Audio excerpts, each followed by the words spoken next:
Assalamualaikum warahmatullahi wabarakatuh. Alhamdulillah wassalatu wassalamu ala Rasulillah. Segala puji bagi Allah Jalla Jalaluh.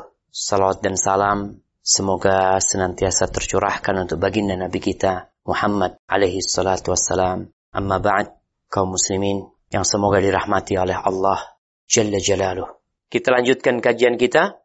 Wa 'an Ibnu Umar radhiyallahu anhuma أن رسول الله صلى الله عليه وسلم قال: أمرت أن أقاتل الناس حتى يشهدوا أن لا إله إلا الله وأن محمد رسول الله ويقيموا الصلاة ويؤتوا الزكاة فإذا فعلوا ذلك عصموا مني دماءهم وأموالهم إلا بحق الإسلام وحسابهم على الله تعالى متفق عليه.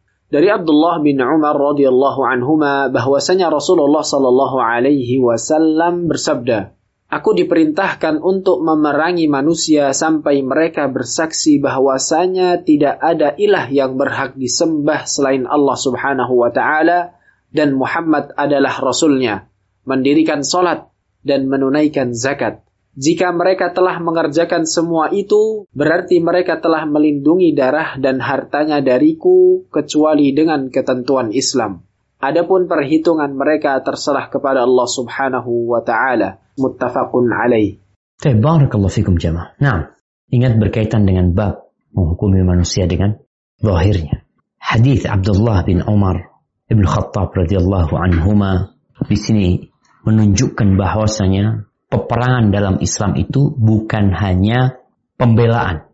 Ya, salah satu bentuk jihad itu adalah membela negeri kita, jangan sampai diserang, menyelamatkan negeri kita, jangan sampai ada musuh yang menguasai negeri kita. Tapi ternyata jihad dalam Islam itu juga jihad menyerang. Di sini Nabi SAW menyebutkan aku diperintahkan untuk memerangi, bukan membunuh ya, memerangi. Dalam rangka apa? Dalam rangka menyebarkan agama Allah ini. Tapi bukan memaksa orang masuk Islam. Tapi kekuasaan Islam harus sampai ke sana. Agama Islam harus sampai ke sana. Untuk apa? Islam kok harus sampai di sana? Untuk memberikan rasa keadilan. Untuk memberikan kebebasan kepada manusia. Memeluk agama Allah ini. Karena kita tahu di masa itu dan di masa sekarang pun ya. Bagaimana yang namanya kekuasaan kadangkala dapat menghalangi orang dari memeluk agama yang dia inginkan. Tapi secara perorangan, Islam nggak boleh maksa orang untuk masuk Islam. Bahkan Allah Azza wa Jalla mengatakan, La ikraha fiddin. Tidak ada pemaksaan dalam masuk agama ini. Tatkala para sahabat Nabi menaklukkan Mesir, kita tahu mereka berangkat menaklukkan Mesir. Ketika Mesir takluk, kekuasaan Islam sampai di sana. Apakah setiap orang yang ada di Mesir dipaksa untuk masuk Islam? La. Tapi agama Allah perlu sampai di sana. Dan sampai hari ini, kalau kita melihat Mesir, masih ada gereja-gereja kuno. Ya. Orang-orang Kristen Koptik yang masih bertahan di sana, nggak dipaksa masuk Islam. Tapi kekuasaan Islam harus sampai sana. La ikraha fiddin. Tidak ada pemaksaan dalam beragama.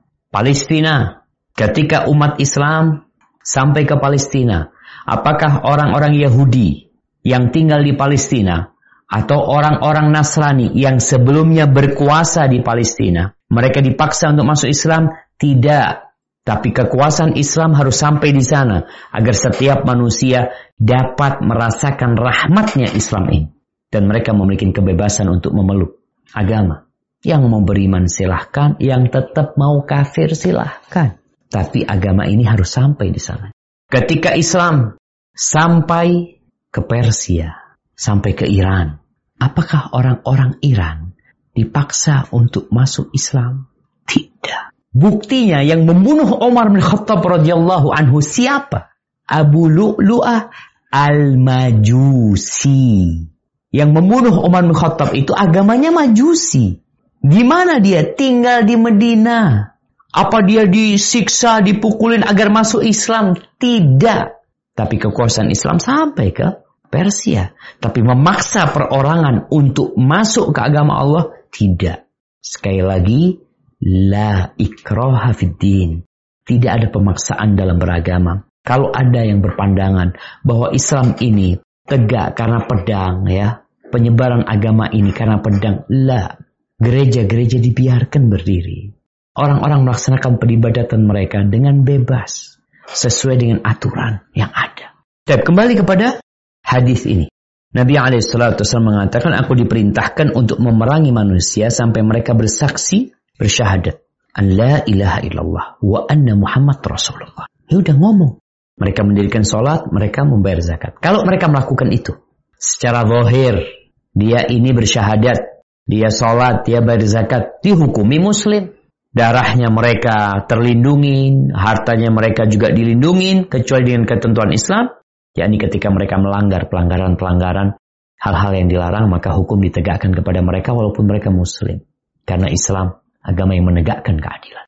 Jadi intinya menghukumin orang itu dengan zahirnya. Maka Islam itu lebih kepada amalan-amalan zahir. Apa rukun Islam? Syahadat. Syahadat itu seharusnya dengan hati. Kita tapi nggak usah ngurusin hati dia. Dia mengatakan asyhadu an la ilaha illallah, asyhadu anna Muhammad Rasulullah, masuk Islam dia. Makanya kadang-kadang di KUA ada orang-orang Nasrani yang mau menikah dengan muslimah atau muslim dengan Nasrania, yang di KUA akhirnya mereka menyatakan keislaman mereka. Secara hukum kita menghukumi dia muslim karena dia mengucapkan itu. Tapi kalau dalam kehidupan kemudian dia kembali kepada agamanya, ya lain lagi. Perbuatan dia menunjukkan bahwasanya dia nggak muslim karena dia masih melakukan peribadatan agama dia. Bisa jadi pernyataan itu hanya ya pura-pura. Tapi kita nggak ngomong hatinya. Perbuatan dia yang zahir. Itu yang kita hukumi. Hadza wallahu a'lam bishawab, dan masih ada penjelasan-penjelasan lain hadis-hadis yang selanjutnya yang insyaallah kita akan uraikan lebih dalam lagi berkaitan dengan menghukumi orang lewat zahirnya. Jamaah rahimakumullah, itu yang bisa kita kaji. Semoga ilmu yang kita kaji hari ini berguna buat kita dan bisa kita amalkan dalam kehidupan kita, dan semoga Allah menerima amalan kita. Sampai berjumpa kembali. Barakallahu fiik. Wassalamualaikum warahmatullahi wabarakatuh.